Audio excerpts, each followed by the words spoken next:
Hi guys, okay, so we're gonna do a really simple but delicious lamb kebab. It's a really lovely ritual to make a kebab. You can marinate it the day before, but I wanna show you the ones that I like to do, which is when you go for a walk in the park, or if you grow it yourself, get a rosemary skewer, right? And what you have here is a fantastic natural skewer. And what I want you to do is get a knife and at a slight angle, like that, and happy days. Okay, so let's start with the marinade, guys. This is gonna tenderize the meat. It's also gonna flavor it. Let's start with a couple of tablespoons of olive oil. The juice of 1 lemon goes in. I like to season it with a little salt and pepper. Herbs like bay leaf is really, really nice. I just remove the little stalk like this, and then these leaves, you pound those up, they're gonna be amazing. I'm gonna put the rosemary in as well, because we've got the skewers. I wanna use a little bit of salt in there, so it's nice and abrasive, and we're gonna smash that up to pretty much a pulp. So nice, the smell is fantastic. You have to have a pestle and mortar because this is what flavour is all about, and it's literally the oldest kitchen gadget on the planet, and you don't have to plug it in. A couple of cloves of garlic, so just lightly crush those, and then that will start going a little bit more soggy. So that's what it's all about. That will absolutely make all the difference and transform this beautiful marinade. We'll mix this up. I'm going to put in some amazing spring lamb, which is tender and delicious. They're cut into inch chunks. This is enough for sort of 4 to 6 nice sized kebabs. And at the same time, I want to add some veggies. So I love, just having some nice red onions, to cut them into quarters. And what will happen naturally, they just break off into little petals. You can have any coloured peppers that you want. The lamb's 1 inch, then I'll go about 1 inch on the peppers. And then it's going to sit beautifully on the skewer. Got my little chili here, just going to remove the seeds, the hot part, and I'll just cut that into 2. So some lucky person will get that.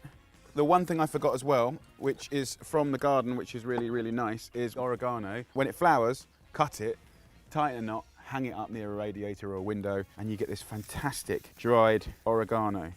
We're going to give this a nice little massage up. So once you've mixed that up, guys, I would love to marinate that overnight.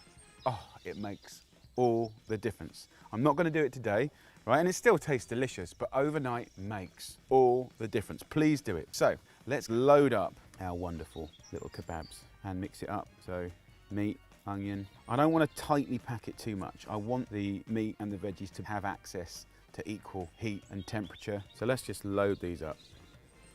Just a lovely, simple kebab. Of course, you can make it with chicken, pork, beef, different veggies. Getting that on a plate is a beautiful thing. So look, I want something to put my kebab in, and I want to do this lovely little flatbread. For the dough recipe, click the I. So here's the very simple dough, and just cut it up into 4. So we got our kebabs, we got our lovely little flatbreads. So we have our regular barbecue here, and then I want to mix it up because I'm going to use just a regular metal bowl. Put that onto the barbecue. That'll get roasting hot very quickly. And then what I want to do is just roll this out. You can roll them out sort of like 1 centimetre thick. So because that metal bowl is quite thin, it doesn't take much time to heat up at all. And we're just going to lay that straight over like that. We're going to put our wonderful kebabs on. So they'll go straight on to the barbecue, and we'll really take care of those and love them. So look, let's have a little look at the bread. You don't want to kind of rush it, but it should just crack off. Look at that. It's like a little bowl of heaven. So you can see how quick that was to cook. I've just given it a little bit of heat on the other side. Use rosemary also, not just for skewers, but use it as a brush. And does it make a difference? It absolutely does make a difference. It really does. Look at that, guys. It's beautiful. And then, of course, you can put in some salads. And then I like the red cabbage. It just feels so vivid and exciting. Some mint leaves are just little fragrant little surprises. So the yogurt there, just laced with mint. So good. Delicious. We wistfully remove the skewer, leaving you with the wonderful bowl of goodness that you can just roll up and squeeze, and then put in your mouth and enjoy. Hi guys, hope you're well. So as you can see, I've been barbecuing and covering myself in food, but I know you guys have got barbecue questions and I am more than happy to take them, answer them, and hopefully give you a little bit of inspiration. Go for it.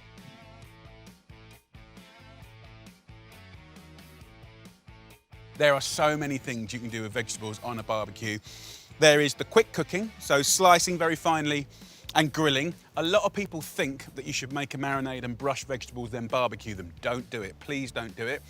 Always cook the veggies dry. It will bring out a really beautiful nutty flavour, and then off the heat, as they come off, put them in beautiful oils, vinegars or citrus, herbs, chili. Also, if I'm ever barbecuing in like an open fire, like a pit in the ground or something like that, ash is amazing, amazing for cooking things like potatoes, sweet potatoes, pumpkins, you know, in ash. Amazing. So, you know, you obviously get very high temperature and you get very low temperature, and you can use them both to make veggies truly delicious. We all love a burger, and this time I reckon I've cracked the ultimate one.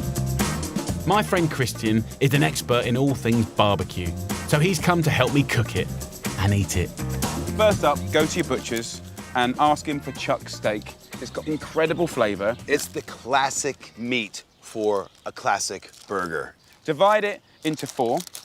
So that's 800 grams here, that's 200 gram patties. You want to make your patties just a bit bigger than the bun because you will get some shrinkage.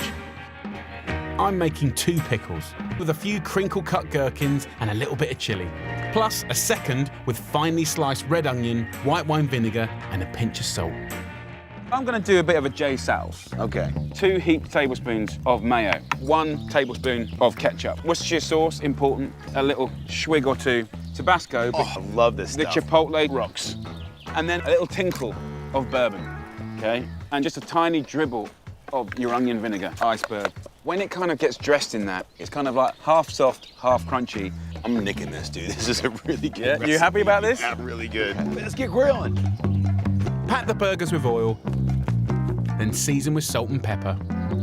You can see already like the fat starting to cinder off, hit the coals, and that's sort of pelting smoke back up and kissing the meat. This is what barbecue's all about. Yeah, it is. Whether it's charcoal or wood. Go and get the American style mustard, and we go get a paintbrush, sear one side of the burger, and then we turn it. And then that seared side, we brush, and then we sear the mustard seared side, and then we brush the other side. So we do 2 normal cooks, and then 2 mustard cooks. This is gonna create a lovely, kind of hummy, gorgeous mustard bark. It's smoked bacon. When the fat's doing that, and you just know you're caramelizing and creating flavor. Cheese, 2 nice slices. I'm using red Leicester. I dub thee King of the Grill. Use any cheese you fancy as long as it's a good tasty melter.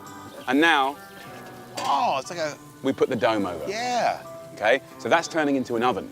And it's just gonna let that cheese melt, just sag. It's already starting to do its magic, See man. it starting to do its magic, and I'm just gonna pop the bacon on top.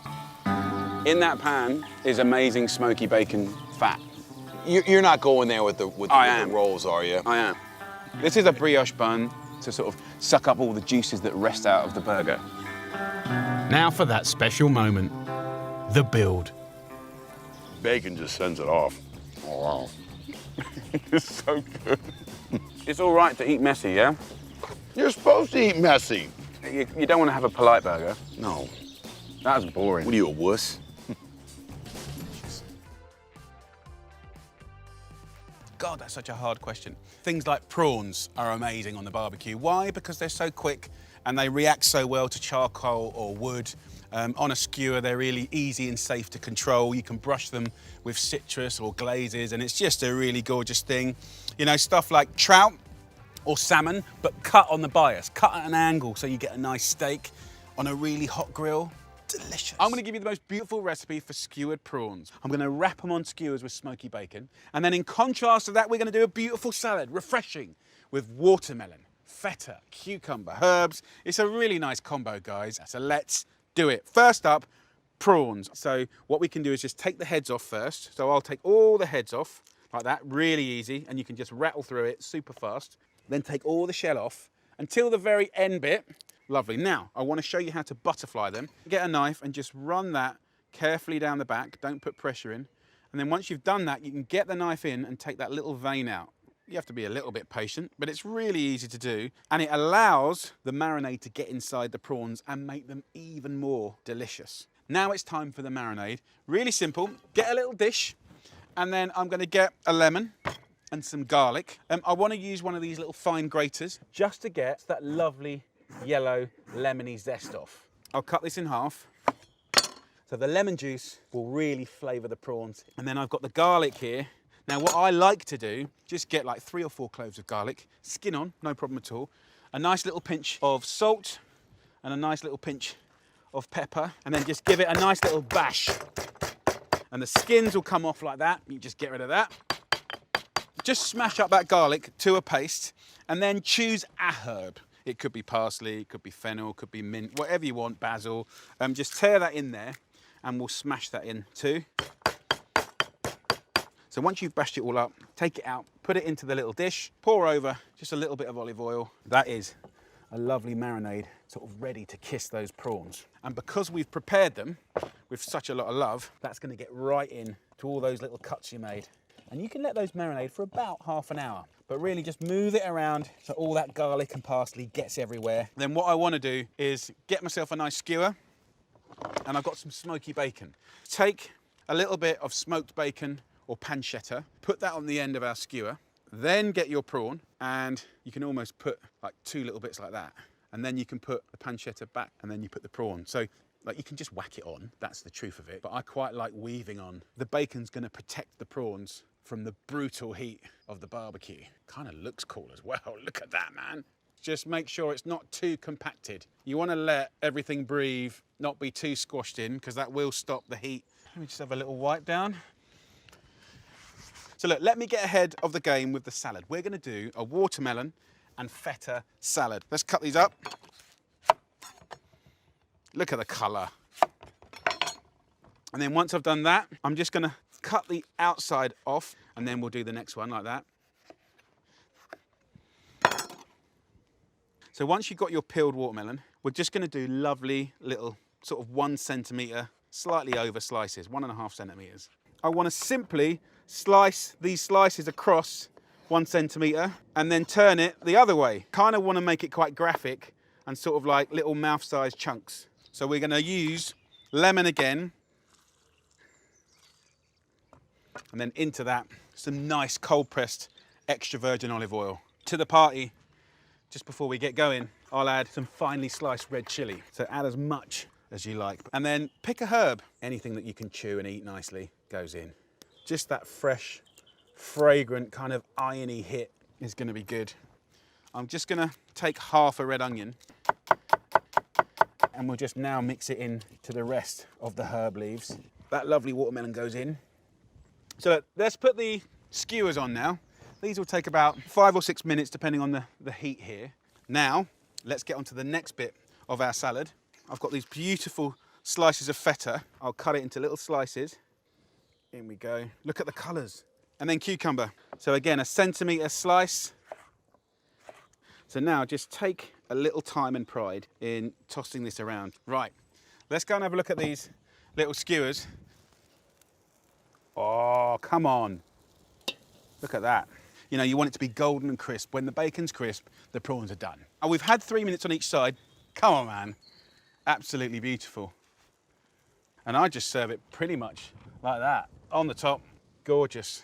And look, at this point in the story, you just have to grab that and just pull it straight off. So look at that. Let's have a try. Yes, delicious. And then, of course, you got the salad. Full of life. So there you go, guys. Next time you do a barbecue, maybe have a go at this. The most incredible prawn kebabs. So look, if you've got things sticking to the barbecue, it might be because you didn't clean the barbecue in the first place. You can just get a load of tin foil, scratch it up, and give it a little clean. And then also some people get confused with things like glazes. So anything with sugar in is gonna caramelize and that will stick. So really that should only go on the last 30 seconds. Every time I use the barbecue, I give the bars a little scratch, and then I get a bit of oil on a bit of paper and give it a little rub, and that pretty much has always looked after things. When the charcoal has really kind of calmed, about half an hour after lighting, you're in a good place. When you can see a nice sort of white hue over the charcoal, I think that's really, really good. Chicken getting dry on the barbecue, it's an interesting one. First of all, you know, the relationship with a chicken breast to heat and a chicken leg to heat is completely different, right? So, you know, legs, thighs, wings, you know, they need to be sort of like either coloured up and then slow cooked, or slow cooked and coloured up. Chicken breasts, you can kind of put on a kebab or even as a breast, and you can just hit it hard and fast.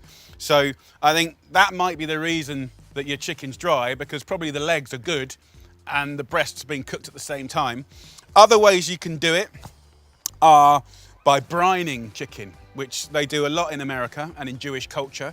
They essentially make like seawater tasting, you know, like salty water, and you can put things like apple juice in there, or herbs or spices, a little swig of like, you know, vinegar, and you steep meat, pork, chicken in there, leave it for like half a day, and it will absorb some of that moisture. And then when it comes to barbecuing, it will kind of retain that seasoned moisture, and the overall product will be amazing. But that's quite advanced cooking, in my opinion. But look, I think splitting the legs and the breasts is a really good way to do it. And one of the tips that I have is you either want to have a hot side where the coals are high and a cool side where it's almost nothing, right? And then you can literally, you know, colour it up and then let it just tick over. Or you have racks of height. So colour it up, move it up, move it up. So you need to be able to control heat, because if you just smash it with heat, it'll look good or burnt on the outside and it'll be raw in the inside. Not good. Look, pineapple on the barbecue is just insane, you know, and at the end of a barbie, you could be like just grilling off, you know, any stone fruit, plums, apricots, nectarines, peaches. Peaches are amazing on the barbecue. And then just have like a little platter with like brown sugar, like a hit of citrus. It could be clementine or lime, or a little bit of rum, you know, a little bit of vanilla. God, I mean, it comes off, and then you kind of dress it in all that gorgeousness, and then serve that with cream or ice cream. Come on! It's time for a few barbecuing tips. Okay, tip number 1, make yourself a herb brush. Really, really cool. Basically, any woody herbs, rosemary, thyme, sage, bay, oregano, tie it onto a spoon or a stick and just put it in some oil and put it all around meat, fish, flatbreads, vegetables. It's absolutely fantastic. It keeps things moist and delicious, but adds a beautiful layer of flavour, and it does a really, really good job. Must try that. Tip number 2, next time you're in the garden centre and you see those little water spritzers, brilliant. Get a couple of those, write on it, vinegar, okay? Do some flavoured vinegars, chili, some herbs, some red white wine vinegar in there. Spritz that on your meat as it starts to sizzle and as you turn it. It's good for 2 things, amazing for flavour, and 2, it keeps those flames down and stops you burning your meat as well. Tip number 3, whether working on gas or charcoal or wood fires, always try and have a hot area and a cool area, and ideally have it graduating from one to the other. This way you can have direct heat, get colour and caramelisation, and then take it through and just finish it off and then slow cook it so it's sweet and delicious and gorgeous. Next thing, flavoured salts. They're brilliant, especially for delicate things like pork, chicken and seafood. Just smash up any herbs of your choice, spices, chilli, ginger, get a combination that you love, smash it up to a pulp and then add in salt.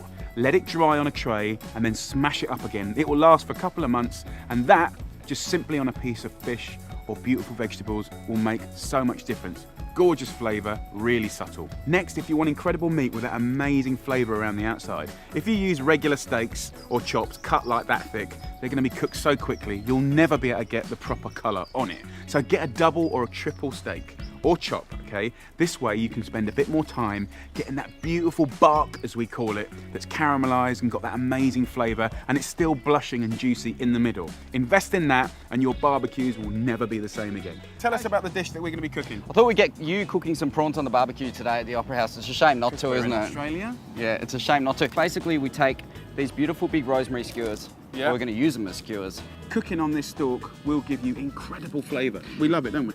Remember we used to do this dish with kind of scallops and prawns on rosemary?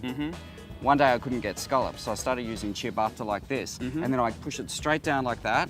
We're using a prawn here, Yeah. but cooking next to your shellfish. It could be anything like scallops, salmon, whitefish. Once we start barbecuing this, all that beautiful fat renders through the bread, so it Yeah. melts down. You get so much flavour into there. Kind of like super turbocharged croutons, like you get in a salad, yeah? So I've got some cold pressed olive oil in here, or extra virgin olive oil with a crushed garlic clove, salt, pepper, and I've got some rosemary which I've just busted in half here, and we use that as a brush. And just before we sort of started filming, I just warmed that up for about, 2-3 minutes just to get the chill out of the olive oil, and that'll also help infuse the garlic and the seasoning and the rosemary through the oil, which will then transfer through this as we start Yeah. cooking. I'm even going to put it in between the prawn there as well. So if can I just nick some of your oil? Yeah, go mate, go. Now we probably don't need to season it much, do we, Tobes? Well, we've already got seasoning in the oil Okay. as well. We So can we're gonna go season a little straight more on? after, correct. At the same time, I've got some lemons which are on here grilling. Everyone knows the flavour of a lemon, but what a lot of people don't think about is the sugar content within the lemon, which starts to actually caramelise when we're grilling that up. So it changes the flavour profile So of it's the more lemon quite a jammy. bit. Well, more jammy, but it also gets sweeter as well. Yeah. So you go And from you're being charring that, it as and well. you're charring it. Fantastic. Let it tick over. So we're probably ready for a turn, I reckon. Let's flip. So I normally pick it up from the side, sort of with the prawn facing away, and look at that. Gorgeous. Looks lovely, doesn't it? So often when I've kind of just got to this stage where we're about to serve, I take some of this lemon. You got to be careful when you're doing this because it's sort of that juice does get really, really hot in there, and we just squeeze that straight over the top just before serving it. It is like a little jam, isn't it? It's cool, isn't it? This is going to be good, bro. It's going to be awesome. I think they're pretty perfect now. And the colours are gorgeous. What a lovely thing, Toby. And you can see this rosemary as well. We can actually eat that now. So just sprinkle that over That's the top. beautiful. Yeah, you really can. Just put it over the We've got our top. lovely lemon again. And if you want to, you can take a little bit of this olive oil and just over the top as well. Beautiful. Cool, huh? So there you go, guys. So simple. And you put that on a barbecue and it's going to transform the norm. Time to try some? Let's go. I'll take the top. I'll take the bigger one. Oh man. Rosemary and seafood is so underrated. What a joy. They're lovers. That is super, super tasty. Okay, I'm really excited because we're going to be cooking over live fire with smoke and wood. I'm cooking tomahawk pork chops with grilled peaches, with maple glaze. It's going to be amazing with greens. And to help me make this incredible dish is someone very, very special. The one and only Felicitas Pizzario! Come on, she's here! Woo! Yes!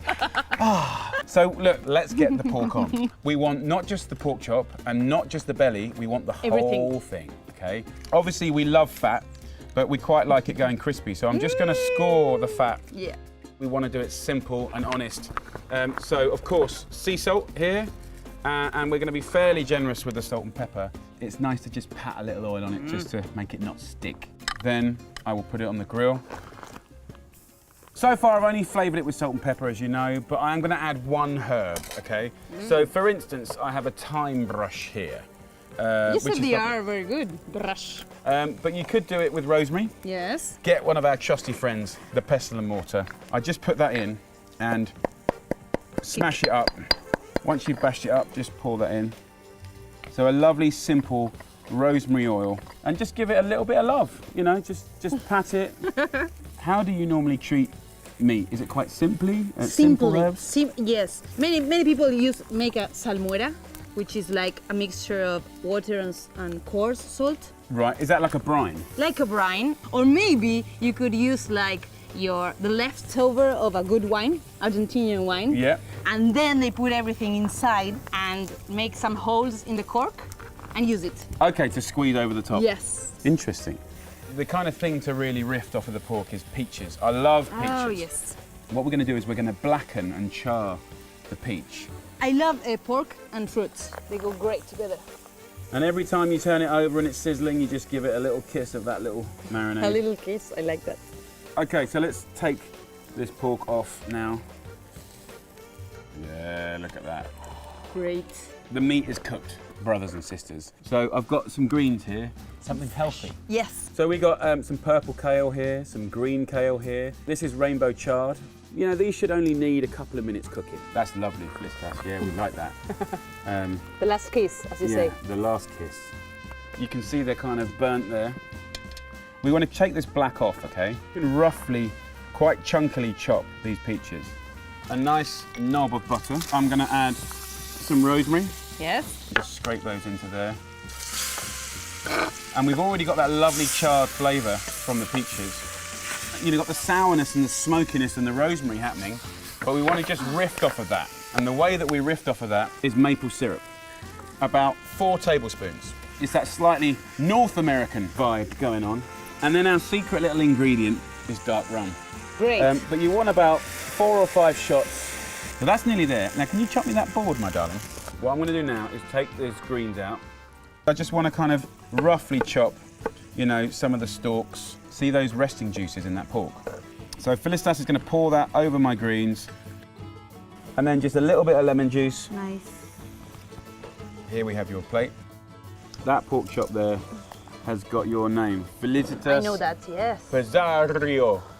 And then let's have a little look at our sauce. Has just kind of cooked away. So it's kind of not really a sauce. It's kind of a compote. I don't know what it is. But all I do know is that when you place this on the pork, is a nice little plate of food. Lovely Felicitas. Thank you very much for traveling halfway around the world. This is from me to you with love. Thank you. And I think I'm just going to pick up my tomahawk. Oh, me too. So there you go, guys. That's just a few answered questions. It's the tip of the iceberg. But as we get into barbecue season, good luck, take care, have fun, and enjoy.